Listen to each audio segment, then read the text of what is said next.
Welcome again. This year I did change up the PowerPoint so that it isn't quite the same one that you've heard the last couple of times.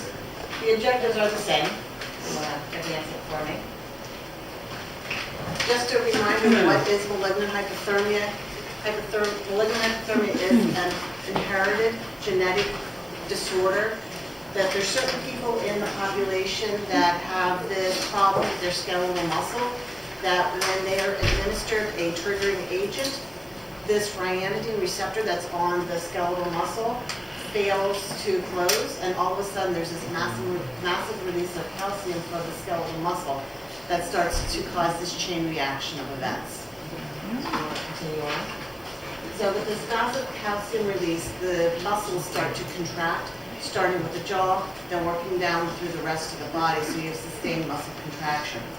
Along with all this calcium, the muscles will start to contract and break down, and then there's a massive release of metabolites from muscle breakdown into the body, which leads to a lot of bad things going on in the body. Who are the people with these problems? Most of these people are congregated in around West Virginia, Michigan, Wisconsin, and Nebraska, but we never know where these people are going to show up. So you've probably, somewhere along the line of your time in the operating room, have come across somebody that has a personal history or family history of someone with MH. And I know a couple of you in your time have maybe experienced someone that had an MH event. I had one many years ago on a 10-year-old child. You might see one in your lifetime, and it can be a pretty scary event. It's more than just a code. There's a lot of other things going on. Other than the inherited problem, there are some people who have acquired malignant hypothermia, and these are people who have certain kinds of central nervous system defects or muscular dystrophy, so like Duchenne's muscular dystrophy, Becker's, Kingsborough syndrome, and then some other central core myopathies. The other thing is sometimes rhabdomyolysis can mimic malignant hypothermia. Some of the first things that we'll start to see is if we're inducing with succinylcholine or a trigger, the masseter muscle, which is the jaw muscle, will start to spasm down or tighten down. And sometimes to the point where you can't open it, it may progress to the rest of the body, so the rest of the body starts to contract. Hypothermia in this situation is a very late sign. So come over here with the rest of the guys. Hypothermia is a very late sign. So whenever we're inducing anesthesia or giving any of these trigger drugs, and the one point being, now that we're involved in multiple areas, is we have to be cognizant that this can happen anywhere in the hospital that we give one of these drugs. The triggering agents are any of the three gases that we use on those anesthesia machines. So that would be isoflurane, sevoflurane, and desflurane. We have very few desflurane vaporizers, but we use iso and sevo majority of the time. So those are the two you see there. We have them over in the EP lab, the swing lab. We have them in the procedure rooms. They're in OB. Succinylcholine is the depolarized muscle relaxant. That's also a trigger. Anytime we go somewhere that we intubate somebody, again, EP lab, GI lab, out on the floor, we're giving something that could trigger MH, and MH can happen in any of those places. The things that we give that are safe to use are any of the things listed here. Nitrous oxide is an inhalational agent that we have, but it's not a drug that would be potent enough to keep someone safely asleep. So we don't use it just as a sole anesthetic because it would not be something that the patient could be deeply anesthetized with without having memories. So we need one of the other ones that are more potent. Any of the other muscle relaxants that we use outside of succinylcholine are safe to use, and then any of the opioids, the benzodiazepine, propofol, ketamine, all of those are safe to use. So some of the things to think about. We get called to the emergency room, we get called to ICU, we get called to the floor to intubate. A lot of those times we're giving succinylcholine to intubate, so that is a trigger in some of these susceptible people. The other thing is MH may not happen right away. It can have a delayed onset. So even though we've given the triggering agents, the event may not happen right away, especially if it's a short procedure. The event may not even happen until the patient gets to PACU or even back to their unit. So what's the presentation? Sometimes we see the surgeon starting to look at the monitor because they can hear the heart rate start to go up. So first sign is increase in heart rate. But what differentiates the increase in heart rate and blood pressure from being the patient being light or having just a sympathetic surge is the fact that the carbon dioxide levels, the end-tidal CO2, is also starting to rise. Oftentimes that's rising double or tripling the number every few breaths or every minute or two. The other thing is, depending on if we've given anything after the succinylcholine, you may start to notice if you're helping in the surgical field, if you're one of the surgical assistants, the rest of the body is becoming rigid. You may start to see the blood in the field start to becoming dark as the patient's becoming cyanotic, because this is a very hyperdynamic state for the body, and the body is utilizing the oxygen faster than we can deliver it with the preset volumes that we're giving through the ventilator. So the patient is going to start becoming cyanotic, and the blood in the field is going to start looking dark. Initially, the heart rate and blood pressure go up, but as the patient becomes more unstable, the blood pressure will eventually start to drop. If the patient has only an LMA, let's say we didn't use an endotracheal tube, but we used an LMA, and the patient's just breathing gas, and the gas is triggering the vent, and the patient's breathing on their own through the LMA device, then we'll start to see their respiratory rate increase because they are capable of breathing on their own. The patient who has sucks and then another non-depolarizing muscle relaxant is paralyzed wouldn't be able to breathe on their own unless they've already metabolized that agent. Rhabdomyolysis is occurring because the skeletal muscle is breaking down, and as the end products of the muscle breakdown occur, we're going to start to see organ failure, especially of the kidneys. So when you put in a Foley catheter, what you're going to see is what we call Coca-Cola or tea-colored urine because of the breakdown products of your muscles. The other thing from the muscles breaking down is potassium release, and this is probably the most deadly part of this, is the potassium is released in such high amounts so quickly that it's going to cause cardiac arrhythmias, irregular heartbeats. The patient's going to start developing a lot of PVCs and eventually go into VTAC. The soda lime, which is that granular canister on the anesthesia machine, is going to turn purple very quickly because of the amount of carbon dioxide the patient's blowing off. And some of the things that we would see from a lab perspective is all the patient's electrolytes are going to be elevated, especially the potassium can go very high very quickly.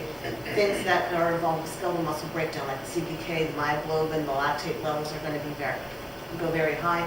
And the blood gases are going to start becoming all out of whack with metabolic and respiratory acidosis. Again, temperature is a very late sign. It can go very high, but it is a very late sign. So the other thing is, because most of the OR rooms are on the cooler side, that could keep the temperature from rising as quickly as it may in some other events. Continue. So the big thing for us being here today is knowing who can do what. Once we know that an MH crisis begins, everyone involved must, first of all, stay calm because it is a very critical event and we need all hands on board. So most of the time, we're going to call the anesthesiologist in as soon as we as a CRNA recognize that there's a problem and it's more than just the patient has light anesthetic. We're going to start to see these signs, recognize them. We're going to call our anesthesiologist in and work as a team then to manage this crisis. So what do we need from you as OR personnel? Depending on what your level of licensure is, there are different things that you can do, so I'm going to be addressing all of the levels of provider care. The first thing I just want to talk about is dantrolene is definitive treatment. In order to manage malignant hypothermia, we want to get dantrolene on board as quickly as possible. This is the dantrolene we have here. I have some. We're going to go through a mock drill, and you're going to practice drawing it up. I have 6 bottles of this kind for you to draw up.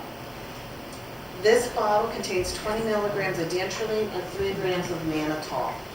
It says it takes about 90 seconds to mix up. Kristen, how long did it take you guys at Synlab to draw it up? First go around, so A long 2 time. minutes or so, yeah. Yes. So it's not easy to mix. So you're going to practice mixing it just to see how thick it is. Over in the ASC, now that we're going to be having some working relationship, whatever that might be, with the ambulatory surgery center, they have Revonto. It is also 20 milligrams of dantrolene with 3 grams of mannitol. So it takes still 60 mLs of water. Each of these will take 60 mLs of water to mix up 1 bottle of it. We need at least 1 milligram per pound of patient, or it's 2.5 milligrams per kilogram. So basically, 1 milligram per pound of drug per patient's weight. So you can see we need to drop, if you have a 200-pound patient, you need 10 vials of either of these. From a cost perspective, that's what this graph is showing you, that 8 bottles of these, so there's 8 bottles, and it doesn't matter if it's Revonto or Dantrium. Right now, their cost is about the same. The benefit is, this one only takes 20 seconds to mix up. The formulation of it has cut down on the reconstitution time. But they're about $3,000 for 8 bottles once you reconstitute them, not counting the water and everything else. Just for the drug is $3,000. And that may or may not get you your initial dose. There is a new drug out there called Ryanodex. The difference is, it is a 250 milligram vial, so 1 bottle would contain 250 milligrams of dantrolene instead of 20. The only thing is, it only has 125 milligrams of mannitol. It doesn't have the same amount of mannitol. The reason we give mannitol is for the kidney protection. It helps flush a lot of those metabolites through the kidney and protect the kidney. With the Ryanodex, if we would ever get it, it's a smaller bottle. It only requires 5 mLs of sterile water to reconstitute it, and it's still less than 1 minute to reconstitute it. So just something to think about. Where are you practicing right now? Do you have this version of dantrolene, which takes at least 90 seconds or longer to reconstitute? Do you have the Revonto, which is still 20 milligrams per bottle, but you can reconstitute in about 20 seconds, or do you have the brand new Ryanodex? The Ryanodex, 1 bottle is $8,000. Yeah. 8,000. And you still need as many, and you still need 8 bottles, 12 No, bottles? 1. I have just one. You only need 1 because it's 250 milligrams. Okay, So- but it's not, what do you do about the fact that there's less mannitol in it? You may have to give individual mannitol, which is not as expensive. So, and the mannitol is what makes it so thick and sticky and hard to mix up. All right, so the mixing up of the dantrolene is where we need all available hands, because as you can see, if we're going to mix up anywhere from 7 to 10 bottles of it, depending on the size of our patient, and it's going to take a minute or 2 to mix up each one, it's going to slow the time down to administer the dantrolene. So we need multiple people mixing the dantrolene. And again, that is the definitive treatment for MH. So we want to get any available RN in here to help mix up the dantrolene. Any of the doctors that are available can help mix it up, as well as any available anesthesia providers. Currently, EMCM has 36 vials of dantrolene. Some are in the cart, and the rest are in the anesthesia workroom. That equates to 720 milligrams on site. If we need more, then we would go to Mercy Suburban, but right now we have everything that we should need to get us through the initial dose and then some. Once the initial dose of dantrolene is given, then it's given every 6 hours afterwards to keep an event from reoccurring for 24 to 48 hours afterwards. And then the ASC also has 36 bottles of Revonto. And where's the cart kept? The MH cart is kept in the anesthesia workroom. I have that on a future slide. It has a refrigerator in it, so it is plugged in. When you go to grab the cart, remember to unplug it from the wall. This is a recommendation. One way that you can drop the dantrolene real fast is to take a bottle of the sterile water for irrigation, hook it up to a maxi grip tubing with a stopcock and a injection spike. You put it into the bottle of dantrolene, and then you use your 60 cc syringe. You instill it into the bottle, shake it up, take it off, go on to the next bottle, and while someone's shaking it, then they can use the large blunt needles to withdraw it. So once we recognize that there is an event, we're going to require the help of everybody in the room. So we're going to use the Vocera, we're going to urgent broadcast to either the OR or to anesthesia first that we need help. We need the MH cart brought to the room.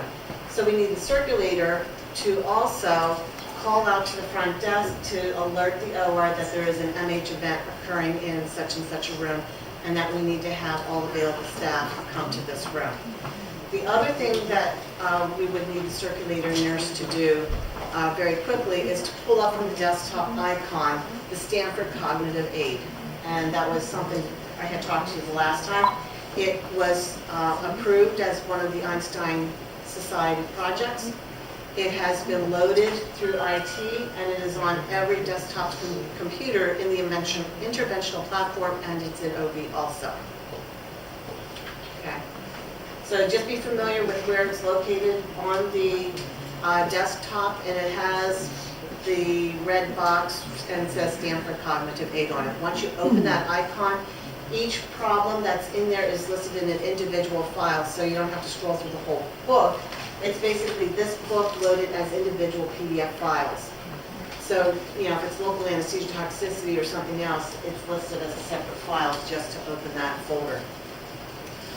So, non-licensed personnel, we need to get them involved as well. They can do a lot of things.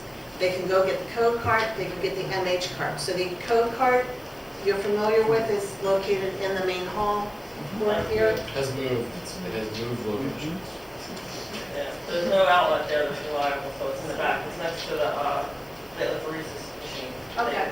And that will, It's right around Right the around the corner. corner, yeah. Where the computer is, next to that. see what you get taking a vacation today? It just moved like 3 days ago. There's a picture in the workroom. Yeah, there's a lovely illustration. Diagram. Yes, a lovely illustration. All right, so go get the code cart wherever it happens to be. The MH cart, as I said, is in the anesthesia workroom. It has a refrigerator in it. It is plugged in. There is cold sealing in the refrigerator part. There may be more in the anesthesia workroom refrigerator, but we start with cold sealing here. We also need ice packs brought in. There are some of these gel packs here, but these will warm very quickly.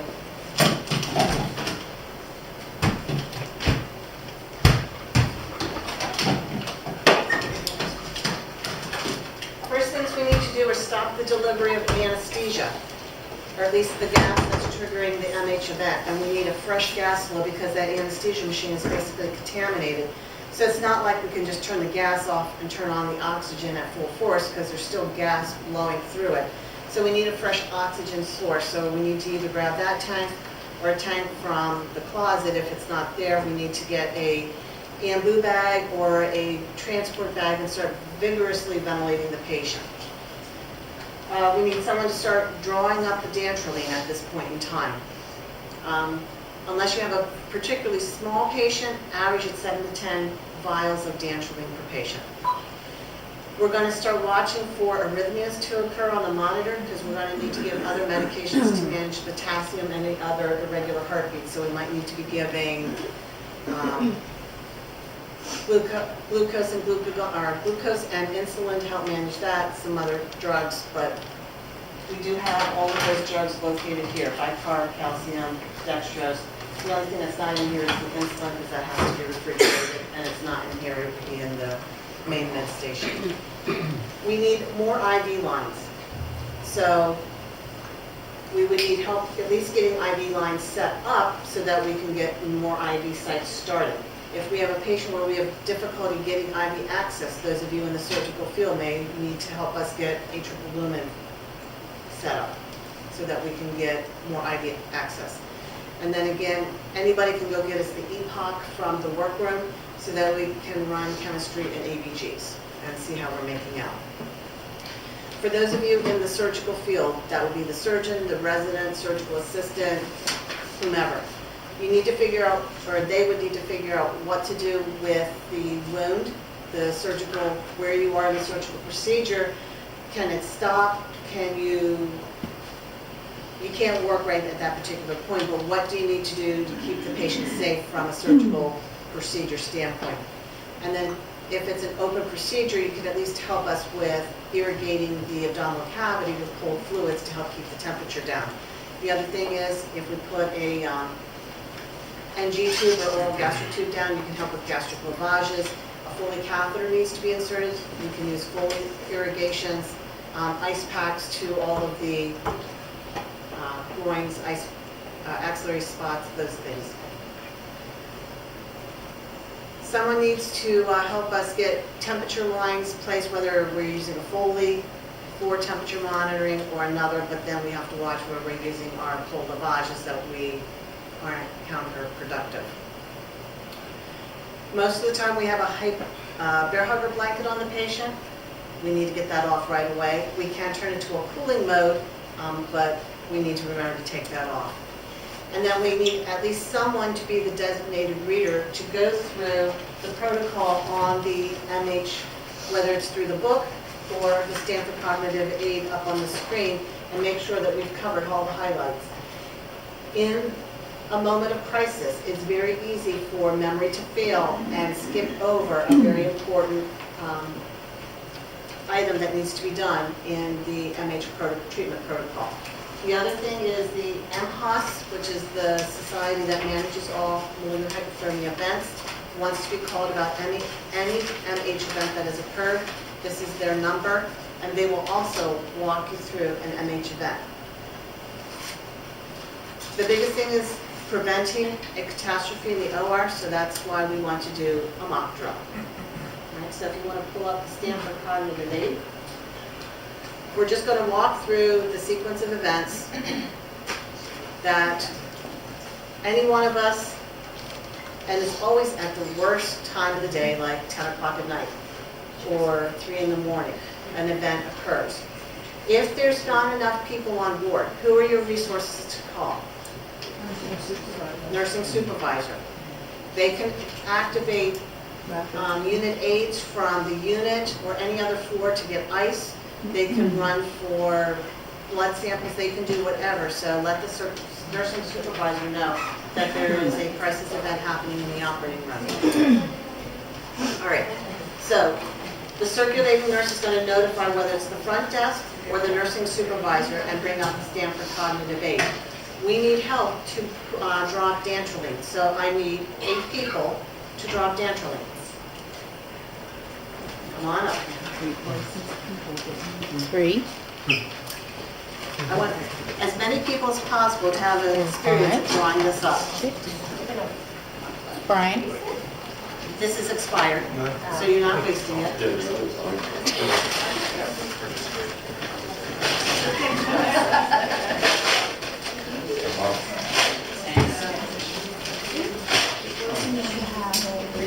One of the things that I want to bring out there, we have still water in the current. And this should not be confused with that IV bottle.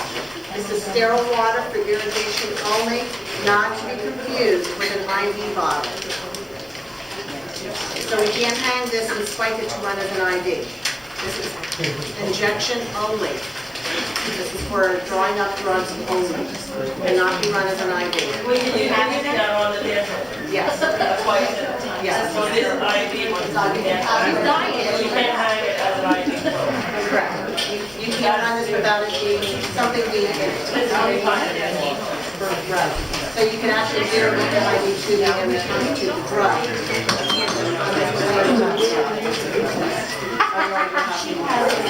Irrigation was about 11 days. What's that? I didn't think I except for but you can't use sealing. No. It has to be That's why she's showing me the bag. Oh, why is that? I don't know. Why did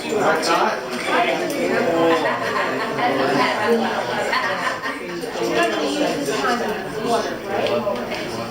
It's okay, it'll work.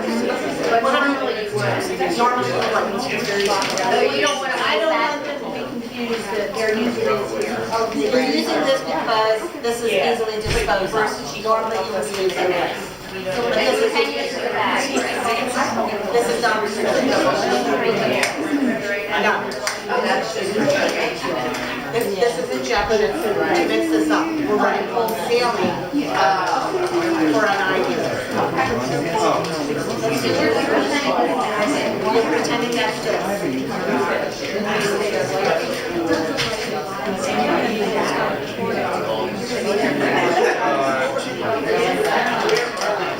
It can be put in a basin, but once you do that, you lose track of how much milligrams you're actually giving unless you put it all in at one time and you drink it all.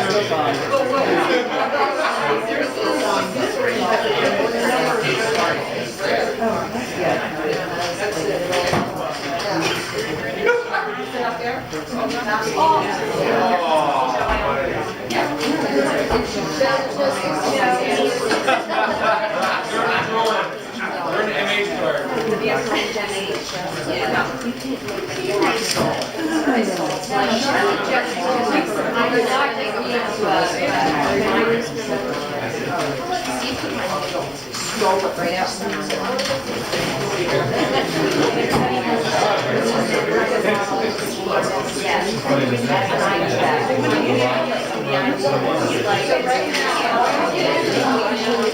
You're using that bottle of irrigation instead of this bottle of irrigation. Sorry, I didn't know.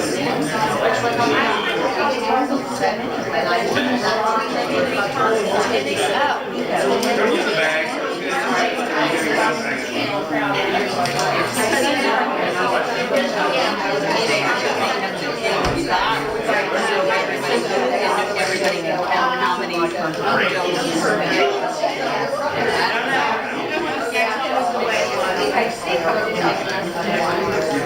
Yeah.